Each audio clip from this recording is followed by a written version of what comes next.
Okay, so now I'm gonna be giving you guys another chapter in the WWE Championship, I look back at the rich history of the WWE Championship. I gotta memorize the title of this book. Um, I'm on chapter 10 now. I gotta do the plugs first. If you want to check out my other Read Aloud series for this book, you can click right up there, and you'll find them. Because you won't really know anything that I'm about to read unless you read that, if you're not a wrestling fan. So, and then down below, you can check out the Massasoit Wrestling Corner that's hosted by me, James the Heatman Hebert, and Ori Dre. And it's a lot of fun. We uploaded a video today, and you definitely got to check out that video because that video was just awesome. And then over here, you can check out my non-wrestling channel called Owen the Talkinator, where I talk about non-wrestling things. And then over here, you can check out my CM Brothers channel, where I talk about both wrestling and non-wrestling things. And I uploaded a video there yesterday, and if you want to find it, you have to click right there. And my friend James the Heatman Hebert, and also one of the hosts of the Massasoit Wrestling Corner,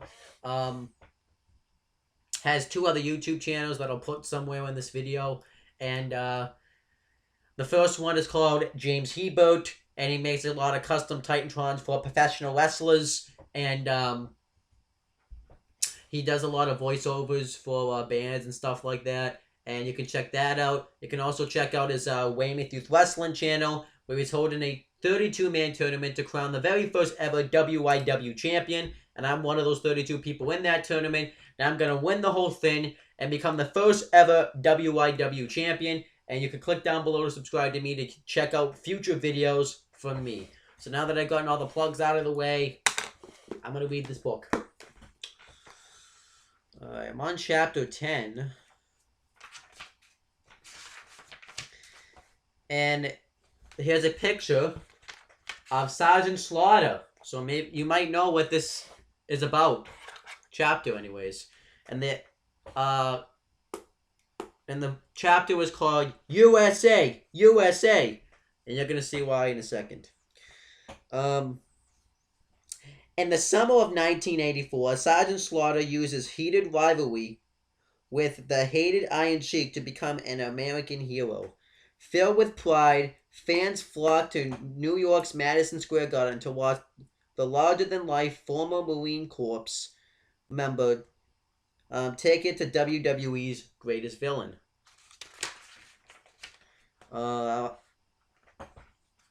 Recognizing Slaughter's increase in popularity, the Hasbro's toy company approached the superstar about becoming a real-life G.I. Joe. Up to this point, all the characters in G.I. Joe were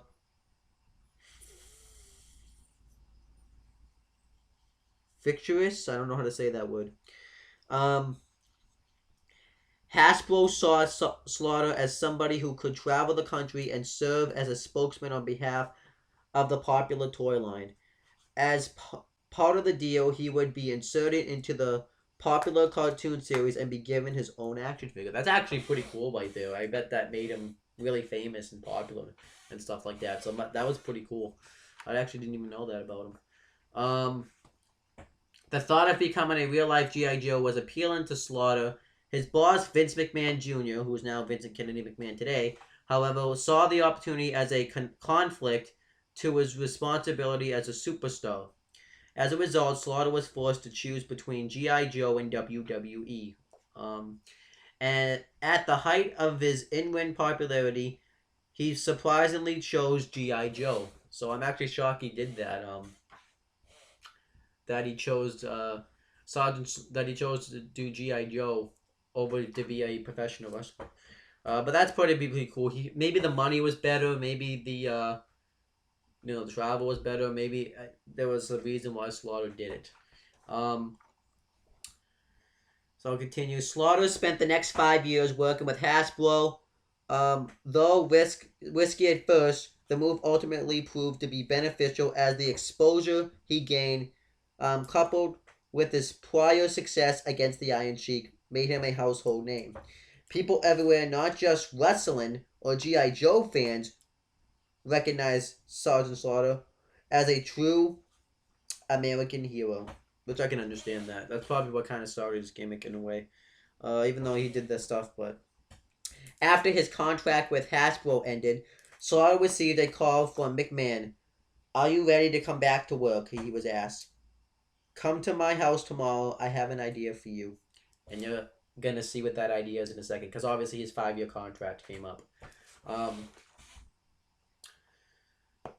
as an existed, no, as an excited Slaughter hung up the phone, thoughts of WWE taking his patriotic persona to even greater heights began to run through his head. He sat down with his family that night and told them about his upcoming meeting at McMahon's house. Collectively, they began to think of ways to celebrate Slaughter's return to the ring. "When I got to the house, Finch had the complete opposite idea," says Slaughter. "He wanted to make me the worst bad guy of all time. He wanted me to side with Saddam Hussein as an Iraq sympathizer and look at Americans as weak." So that's actually a pretty good idea. With the Persian Gulf War looming, the idea of Sergeant Slaughter denouncing his country would certainly send fans into a frenzy. So McMahon urged the superstar to speak to his family before making any decisions, considering a villainous Slaughter would undoubtedly impact more than just the man inside the ring. At first, his loved ones thought he was crazy. But Slaughter reminded them that anything can happen in WWE. Which is true, because I think he didn't want to be a bad influence on his wife and his kids and stuff like that. Supporting the other country, and obviously what he ended up doing with the gimmick, being like a bad influence on his kids and stuff like that. And it was a pretty risky gimmick, because Iron Sheik went through the same thing and he got hate for it. And it would have been like an odd transition too, because he was just that American patriotic hero. So I can understand that. That's a pretty big decision to make. And then let's read the next paragraph. "So we went for it. In the early goings, I really destroyed all my opponents. Before I get on to the next page, here's a match between Sergeant Slaughter and the Ultimate Warrior. Just figured I'd bring it up. At the same time," and let me go on to the next sentence. "At the same time, the Ultimate Puke and Randy Savage were fighting over the WWE Championship, but Randy got injured. That's when Vince came to me out of nowhere and told me I was going to take Randy's place against Ultimate Warrior." The match took place at the 1991 Royal Rumble. Clad in red, white, and blue, Warrior dominated Slaughter throughout the majority of the contest. But just when it looked like he was going to put Slaughter away for good, Randy Savage ran to ringside and smacked Warrior over the head with his scepter behind the ref's back. Slaughter then dropped an elbow on his opponent for good measure before covering him for the win. Shocked, the crowd in Miami barely reacted. There was a part of them who hoped Savage's interference would cause a disqualification, but it didn't. Several anxious moments passed before ring announcer Howard Finkel finally made the announcements. "Ladies and gentlemen, here is the official decision. The winner of this bout and new World Wrestling Federation champion, Sergeant Slaughter." The Miami arena nearly rioted as the new champ was showered with cheers. I think cheers is like, that he got booed out of the building pretty much. And that was a great idea. Everybody loved Ultimate Warrior. Everybody was really getting heat on Sergeant Slaughter. He really went over to the Iraq side, and he was just getting major heat. And even though it only happened because Randy Savage ended up getting injured, I think it was the right decision to put Sergeant Slaughter over. This got him a ton of heat, and he was really on top. Everybody hated it. He beat pretty much the second babyface in the WWF at that time, um, in Ultimate Warrior, and I think that's actually pretty cool for him. Even though he had to do it by cheating, but that was what heels did back then. Um, I thought it was cool, and this really just the fans hated him, and the fans were hated on Slaughter. He had that heel heat. It was the right time to pull the trigger and give him the WWF Championship. Um, and I just think it's awesome. And then it also set up the Ultimate Warrior Randy Savage retirement match at WrestleMania 7 too. So they still wanted to get that match. I think it was better to wait until WrestleMania than to just do it at the Rumble. Even though they were building the feud for a while, I think WrestleMania 7 was the right time to do it. So I'm glad that it ended up being the way it did. So let me finish. At that moment, I knew I had done my job well, recalls Slaughter. I had a tremendous match with somebody who couldn't have have have that good of... Hold on. Let me rephrase that. At that moment, I knew I had done my job well, recalls Slaughter. I had a tremendous match with somebody who couldn't have that good a match. I just stood there, holding the title in the air, listening to the boos. This is an outrage, screamed legendary play-by-play man Gorilla Monsoon, and fans across America agreed. But behind the scenes, nearly 100% of the locker room rejoiced, not because an Iraq sympathizer had won the title, but because Ultimate Warrior had finally lost it. That's weird. I don't know why they would do that. That's just it feels like that was kind of... Yeah, I don't really know how to respond to that. I guess maybe because Ultimate Warrior was taking the spotlight, maybe that's why they wanted to get the title off him, because he felt like he was taking the top spot. It was him, Hulk Hogan, Randy Savage, but even Savage wasn't as bad. I guess that's the only reason I could come up with why they liked it. I'm going to read the next paragraph, and maybe that would tell me why. So this is Ted DiBiase on Warrior's reign. The one title switch that upset me was Hogan to Warrior, because he was the one guy that didn't deserve it. The greatest thing Warrior had going for him was his body. It almost ends there. If you listen to his interviews, none of them made any sense. Every night he got in there and did the same thing. His music played. He ran to the ring, shook the ropes, and before you knew it, it was over. He was a guy who had the title and never appreciated it. He was given a gift, and then he tried to hold the company up for more money. The guy's just a jerk. If you look at the list of WWE champions, there aren't too many guys that I would say were not deserving of being there. Warrior did not deserve to be there. We definitely celebrated after he lost. Yeah. We know that's not true. I have a feeling Warrior... Yeah. I feel like Ted DiBiase might not feel this way. I feel like that they were forcing him to say this. It sounds like that it... Because Ultimate Warrior was just special. Ultimate Warrior... It wasn't just his match. His matches weren't good because of in-ring technique. His matches were good because he connected with the fans. His promos, that was the point of his promos. His promos were off the wall. That's what made his promos good. He had that energy in his promos. I personally obviously think this was because Ultimate Warrior and Vince McMahon at this time was still not having a good relationship. And I'm not really sure why Ultimate Warrior was holding Vince up for money. Maybe he did deserve to be paid more. Maybe he didn't. I'm not really sure for that reason. But I don't think Ultimate Warrior definitely didn't take that for granted. He if you watch the Ultimate Warrior DVD, he didn't take it for granted. And Ultimate Warrior did say he was kind of young when he got that spot. Maybe he realized how good that moment was, but at the time, he really didn't realize how good it was because he was young at the time. But now he looks back and realizes it, and that's what usually ends up happening. I really don't know. This is like the only response I can give.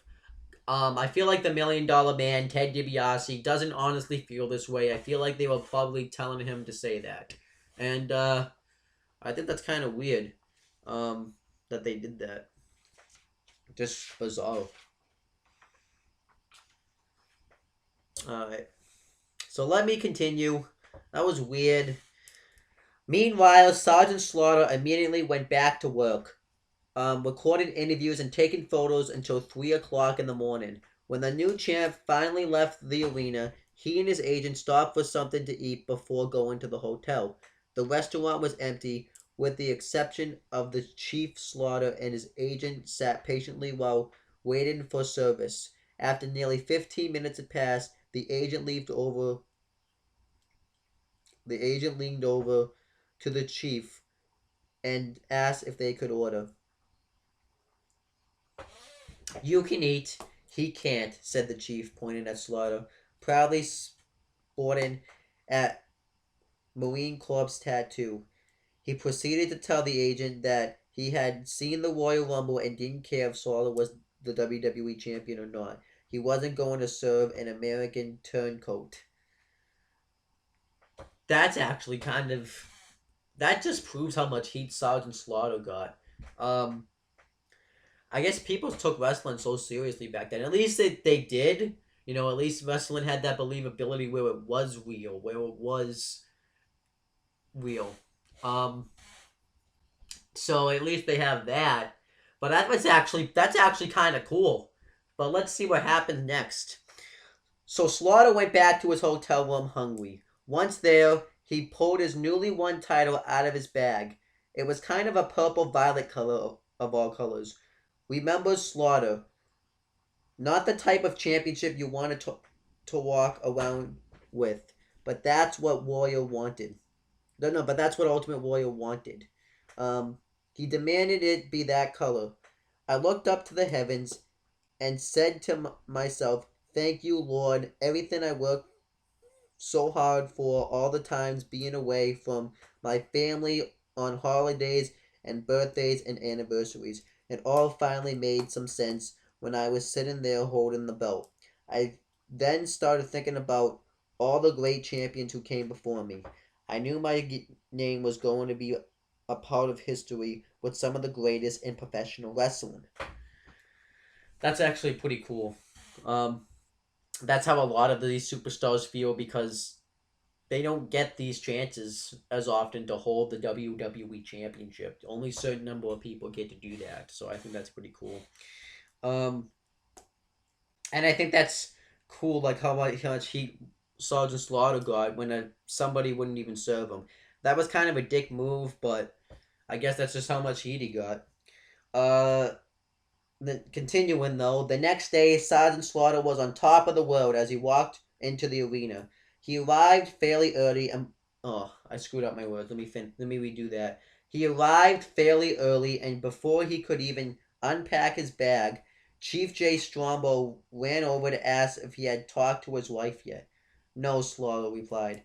"Have you talked to Vince?" "No, what's the problem?" Strombo failed to reply before hurrying off. Slaughter could tell something wasn't right.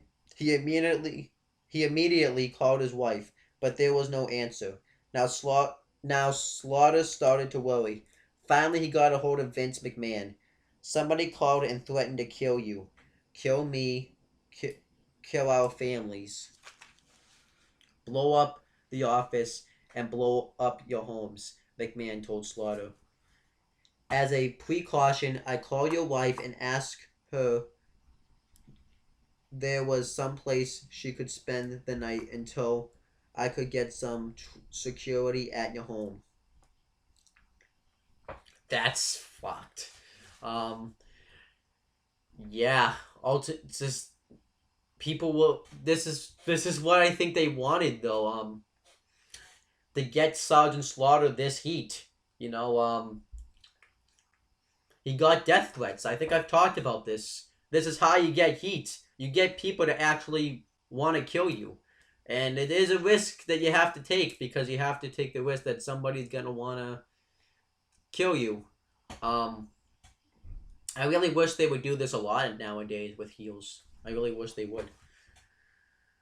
Continuing, Vince McMahon held true to his promise. When Slaughter finally got home 10 days later, sorry, he found a um weenie bogo parked in his driveway and four security guards walking the perimeter of his property.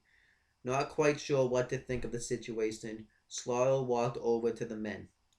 I introduced myself and they showed me that they were packing weapons. They told me we would be protected at all times.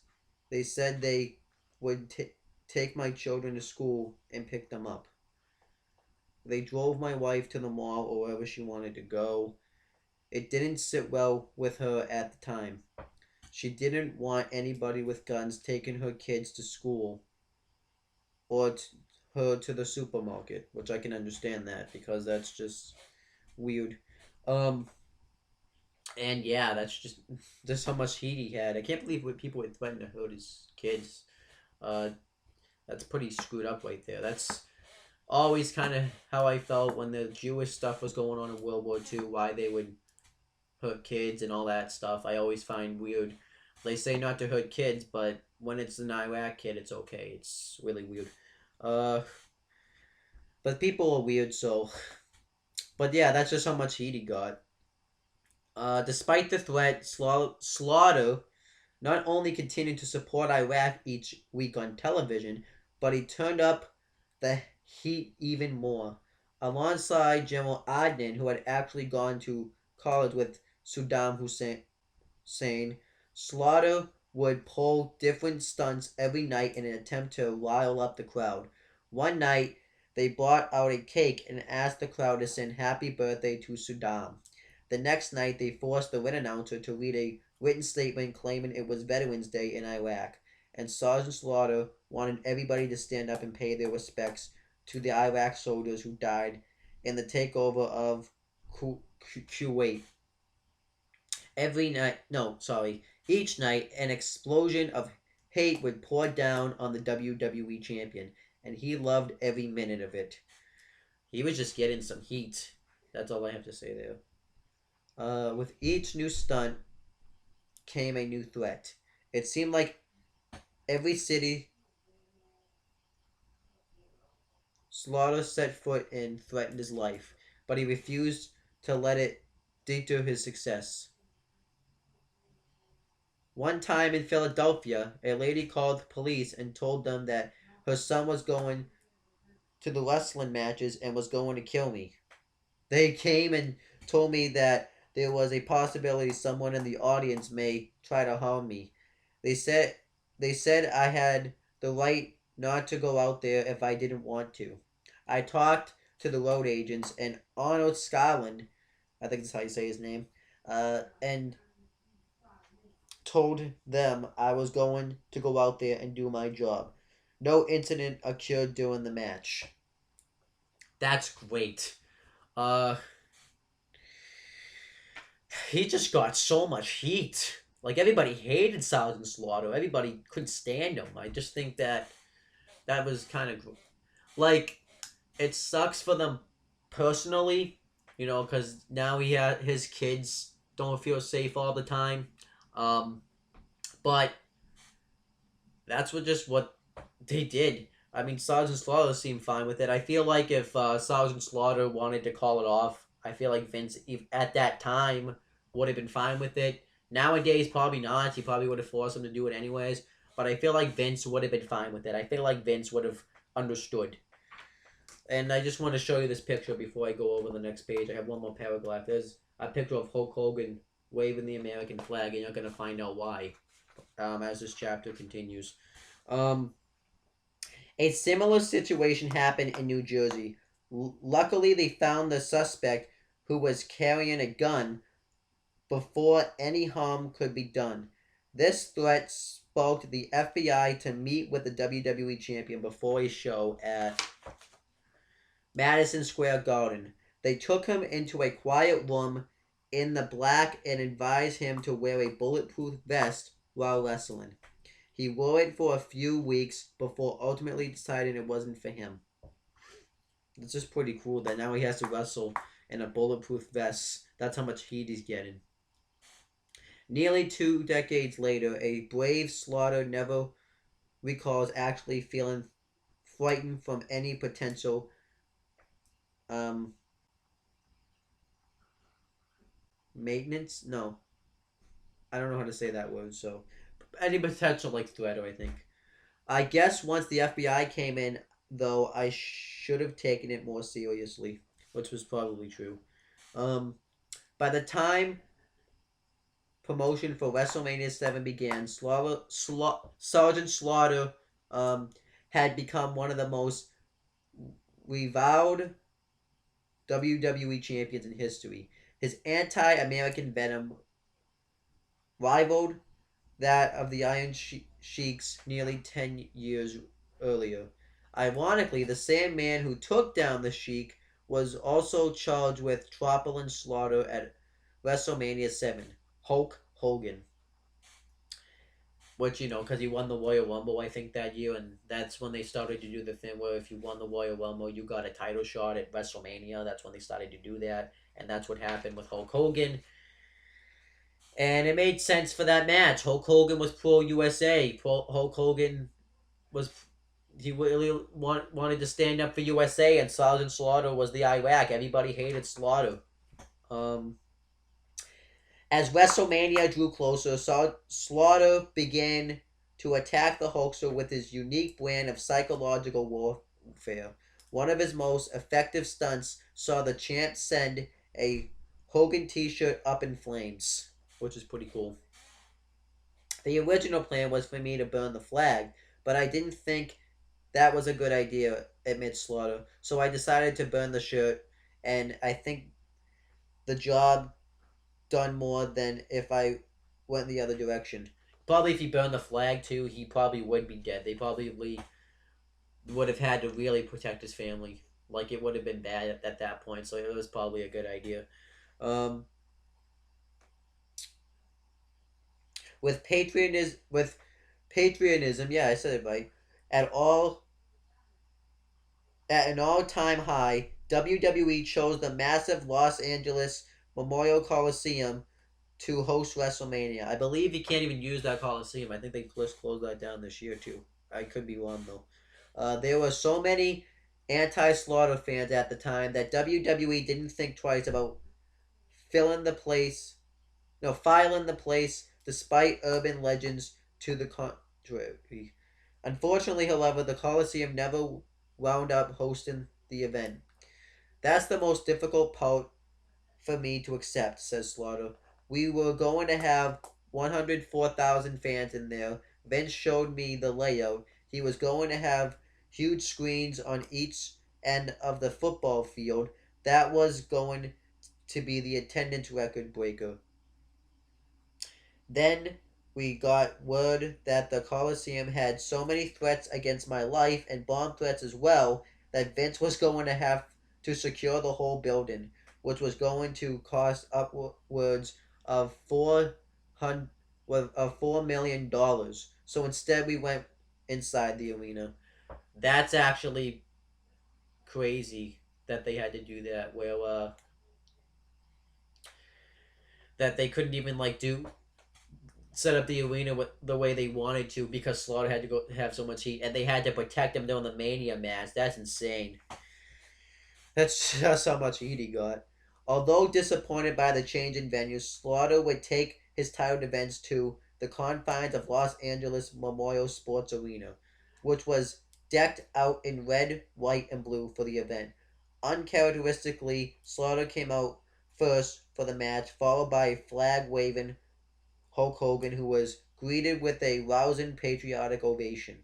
I think that made sense. He had Slaughter come out first because normally the challenger that's fighting for any championship belt comes out first, but obviously that didn't happen. The challenger used this support to carry him through the much. No, let me say that again. The challenger used this support to carry him through much of the match. In the end, Hogan dropped the champ with a big boot before landing his lethal leg drop and picking up his unprecedented third WWE championship, which is pretty cool.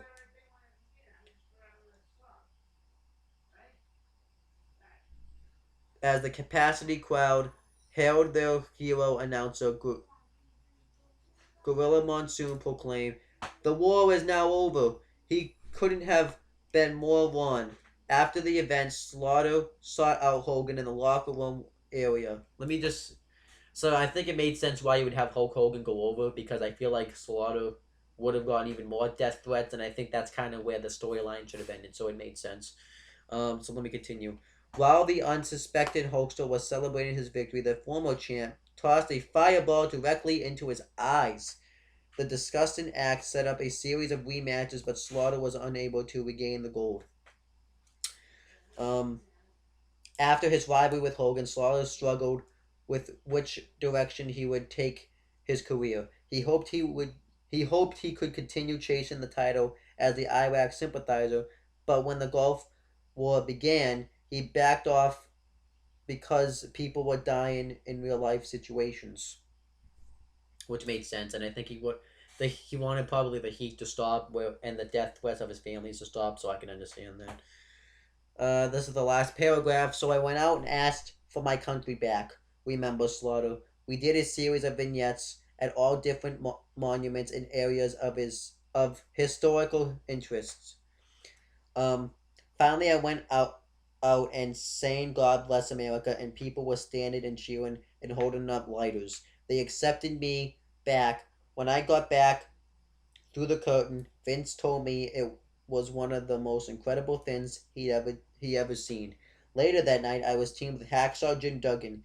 He was more of a patriot than Hogan. I thought about doing a double cross, but then decided it was better not to. And that's it. That's the end of the chapter, and that's just cool. Just how much heat Sergeant Slaughter got. He got a ton of heat. Now, he might be one of the greatest heels ever. I'm not really sure who would be the greatest. I would say he'd be up there, though. Just by the amount of heat he got. He literally got death threats. And I liked it. I thought it was great. I can't even explain it. It's just cool. So that's pretty much it, guys. I'm going to click off this video. Thanks you guys for watching. And I hope you guys continue to watch my videos. And that's pretty much it, guys. Talk